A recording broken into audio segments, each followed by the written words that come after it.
سولہ مارچ 2024 تراویح سے لے کے فجر تک مسجد میں ایک رات کا قیام رکھا گیا کہ میں اللہ سے مناجات کر تراویح کے بعد خلاصہ تراویح کے بعد کھانا چھپی ہے، ارے کیا بات کروں،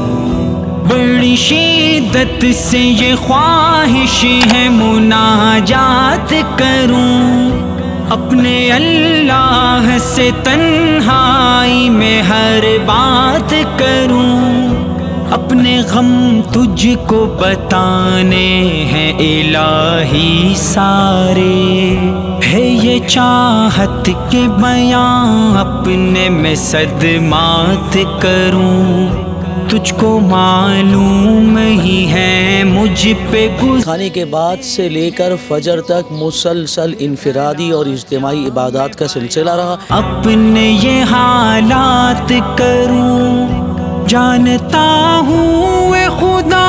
اس کے نہیں ہوں لائق، پھر بھی خواہش ہے کہ میں تجھ سے ملاقات کروں، اور ملاقات پہ جذبات کی گرہ کھولوں،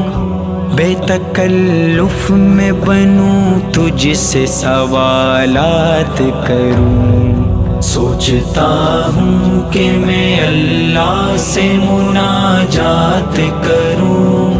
رب سے کیا بات چھپی ہے، ارے کیا بیان ہوا، ذکر ہوا، دعا ہوئی اور ماشاءاللہ لوگوں کا جوش و خروش قابل دید تھا۔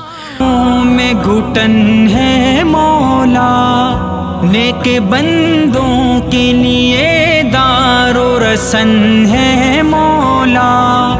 کیا کسی اور آنے والوں نے یہ جذبہ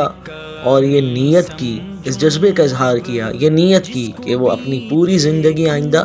اعمال سے جڑ کر گزاریں گے، اور اب تک اس قیام کی محنت کی برکت سے بہت سے لوگ، بہت سے نوجوان ایسے ہیں جو پچھلے سالوں کے قیام سے جڑے اور ایسے جڑے کہ ان کی زندگی تبدیل ہو گئی،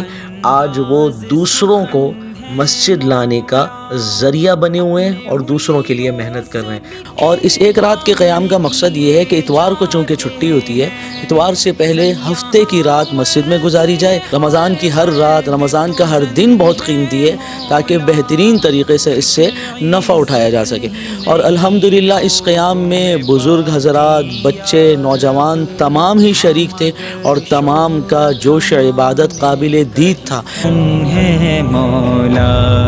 سوچتا ہوں کہ میں اللہ دیکھنے والے تمام احباب سے میں گزارش کرتا ہوں کہ اگلے قیام میں وہ بھی تشریف لائیں، انشاءاللہ قیام کی بہترین برکات محسوس کریں گے۔